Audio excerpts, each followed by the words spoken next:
ಯಾವ ಪಕ್ಷ ನಮ್ಮನ್ನು ಗುರುತಿಸಿ ನಮ್ಮನ್ನು ಆಹ್ವಾನ ಮಾಡುತ್ತೋ ಆ ಪಕ್ಷದ ಮುಖಾಂತರ ನಾವು ಸ್ಪರ್ಧೆ ಮಾಡೋಣ ಅಂತ ಯೋಚನೆ ಮಾಡ್ತೀವಿ.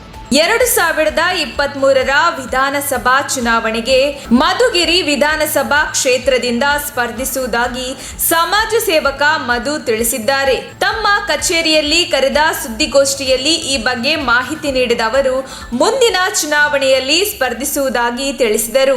ಯಾವ ಪಕ್ಷ ತನ್ನನ್ನು ಗುರುತಿಸುತ್ತದೆಯೋ ಆ ಪಕ್ಷದಿಂದ ನಾನು ಸ್ಪರ್ಧಿಸುವುದಾಗಿ ತಿಳಿಸಿದ ಅವರು ಯಾವುದೇ ಪಕ್ಷಗಳು ತನ್ನನ್ನು ಗುರುತಿಸದಿದ್ದರೆ ಪಕ್ಷೇತರವಾಗಿ ಚುನಾವಣೆಗೆ ಸ್ಪರ್ಧಿಸುವುದಾಗಿ ಮಧು ತಿಳಿಸಿದರು. ಪಕ್ಷನೇ ಗುರುತಿಸಿ ಯಾವ ಪಕ್ಷ ನಮ್ಮನ್ನು ಗುರುತಿಸಿ ನಮ್ಮನ್ನು ಆಹ್ವಾನ ಮಾಡುತ್ತೋ ಆ ಪಕ್ಷದ ಮುಖಾಂತರ ನಾವು ಸ್ಪರ್ಧೆ ಮಾಡೋಣ ಅಂತ ಯೋಚನೆ ಮಾಡ್ತಾ ಇದ್ದೀವಿ. ಒಂದು ವೇಳೆ ಯಾವುದು ಪಕ್ಷಗಳು ಟಿಕೆಟ್ ಕೊಡಲಿಲ್ಲ ಅಂದ್ರೆ ನಿಮ್ಮ ನಡೆ ಯಾವ ರೀತಿ ಇದೆ ಸರ್? ಯಾವುದೋ ಪಕ್ಷ ನಮ್ಮನ್ನು ಗುರುತಿಸಲಿಲ್ಲ ಅಂದ್ರೆ ಖಂಡಿತವಾಗಿ ನಾವು ಇಂಡಿಪೆಂಡೆಂಟ್ ಆಗಿ ನಿಂತು ನಮ್ಮ ಮಧುಗಿರಿ ತಾಲೂಕಿನ ಜನರ ತಾಕತ್ತೇನು ಸ್ವಾಭಿಮಾನವೇನು ಅನ್ನೋದನ್ನ ಈ ಸಾರಿ ತೋರಿಸ್ತಾರೆ ಅಂತ ನಾನು ಹೇಳಕ್ಕೆ ಇಚ್ಛಿಸ್ತೀನಿ ಸರ್. ಈಗ ಮಧುಗಿರಿ ಜಿಲ್ಲೆ ಆಗಬೇಕು ಅಂತಕ್ಕಂಥದ್ದು ಸಾಕಷ್ಟು ಇದ್ದಿದೆ. ಇಂಥ ಸಂದರ್ಭದಲ್ಲಿ ತಾವು ಸಹ ಸ್ಥಳೀಯರು, ಈ ಮಧುಗಿರಿ ಜಿಲ್ಲೆ ಆಗೋದಕ್ಕೆ ನಿಮ್ಮ ಅಭಿಪ್ರಾಯ ಯಾವ ರೀತಿ ಇದೆ ಸರ್? ಮಧುಗಿರಿ ಜಿಲ್ಲೆ ಮಾಡಲೇಬೇಕು, ಅದರ ಅವಶ್ಯಕತೆ ತುಂಬ ಇದೆ.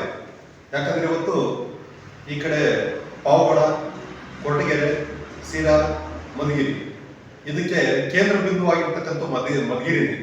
ಪ್ರತಿಯೊಂದು ತಾಲೂಕಿಗೂ ಕೇಂದ್ರ ಮಧುಗಿರಿ ಆಗಿರೋದ್ರಿಂದ ಮಧುಗಿರಿನೇ ನಮ್ಮ ಜಿಲ್ಲಾ ಕೇಂದ್ರ ಆಗಿ ಮಾಡಬೇಕು ಅಂತದ್ದು ನಮ್ಮದು ಎಲ್ಲರ ಒಕ್ಕೂಟದ ಒಂದು ಅಭಿಪ್ರಾಯ ಅಂತ ಹೇಳ್ತಾ ಇದ್ದೀನಿ. ಸರ್, ಈಗ ನಿಮ್ಮ ಸಮಾಜ ಸೇವೆಗಳ ಮುಖಾಂತರ ಸಾಕಷ್ಟು ತಾಲೂಕಿನಾದ್ಯಂತ ಒಳ್ಳೆ ಇದಾಗಿದೆ.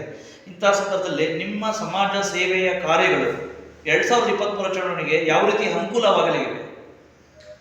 ಇವತ್ತು ನಮ್ಮ ಸಮಾಜಮುಖಿ ಕಾರ್ಯಗಳು ಹೇಗಿದೆ ಅಂದರೆ ಜನರ ಅವಶ್ಯಕತೆಗೆ ಏನಿದೆ ಅದನ್ನು ನಾವು ಕೊಡಬೇಕಾಗುತ್ತೆ. ಜನರ ಅವಶ್ಯಕತೆಯನ್ನು ಗುರುತಿಸಿ ನಾವು ಸಮಾಜ ಕಾರ್ಯವನ್ನು ಮಾಡ್ತಾ ಇದ್ವಿ.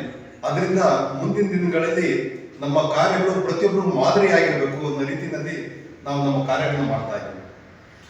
ಈಗ ಸಾಕಷ್ಟು ಮಧುಗಿರಿ ವಿಧಾನಸಭಾ ಕ್ಷೇತ್ರ ಅಂದ ತಕ್ಷಣ ಸಾಕಷ್ಟು ಮೊದಲಿಂದನೂ ಸಹ ವರ್ಗನವರೇ ಸಾಕಷ್ಟು ಬಂದೋಗಿದ್ದಾರೆ. ಅದು ಏನು JDS ಇರ್ಬೋದು ಅಥವಾ ಕಾಂಗ್ರೆಸ್ ಇರ್ಬೋದು. ಇಂಥ ಸಂದರ್ಭದಲ್ಲಿ ಒಂದ್ ಕಡೆ ಯುವ ಸಮುದಾಯದಲ್ಲಿ ಸ್ಥಳೀಯರು ಇಲ್ಲಿ ಅಭ್ಯರ್ಥಿ ಆಗಬೇಕು ಅಂತಕ್ಕಂಥದ್ದು ಒಂದು ಸುದ್ದಿ ಇದೆ.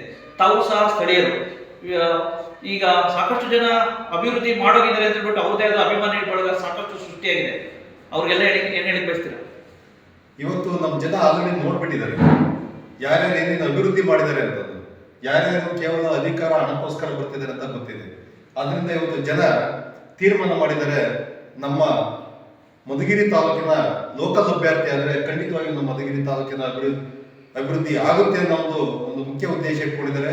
ಅದರಲ್ಲೂ ಕೂಡ ನಾವು ಸ್ಥಳೀಯವಾಗಿ ವಿದ್ಯಾವಂತರಾಗಿ ನಮ್ಮ ತಾಲೂಕಿನ ಬಗ್ಗೆ ಕೆಲವೊಂದು ಕನಸುಗಳು ಆ ಗುರಿಗಳನ್ನು ಇಟ್ಕೊಂಡಿದ್ದು ಬಂದಿದ್ದೀವಿ. ಆದ್ದರಿಂದ ನಮ್ಮ ಮಧುಗಿರಿ ಜನತೆ ಈ ಸಾರಿ ನಮಗೆ ಒಂದು ಬೆನ್ನೆಲುಬಾಗಿ ನಿಂತು 100% ಈ ಸಾರಿ ನಮ್ಮ ಮಧುಗಿರಿ ತಾಲೂಕಿನ ಅಭ್ಯರ್ಥಿಯನ್ನೇ ಗೆಲ್ಲಿಸ್ತಾರೆ ಅಂತಂದೇಳಿ ಈ ಸಂದರ್ಭದಲ್ಲಿ ಹೇಳಕ್ಕೆ ಇಚ್ಛಿಸ್ತೀವಿ.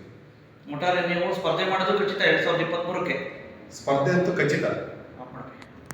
ನಮ್ಮ ತುಮಕೂರು ಮಾಧ್ಯಮದ ವಿಶೇಷ ಸುದ್ದಿಗಳನ್ನು ನಿರಂತರವಾಗಿ ಪಡೆದುಕೊಳ್ಳಲು ಚಾನೆಲ್ ಅನ್ನು ಸಬ್ಸ್ಕ್ರೈಬ್ ಮಾಡಿ. ಕ್ಷಣ ಕ್ಷಣದ ಸುದ್ದಿಗಳಿಗಾಗಿ www.nammathumakuru.com ಗೆ ಭೇಟಿ ನೀಡಿ.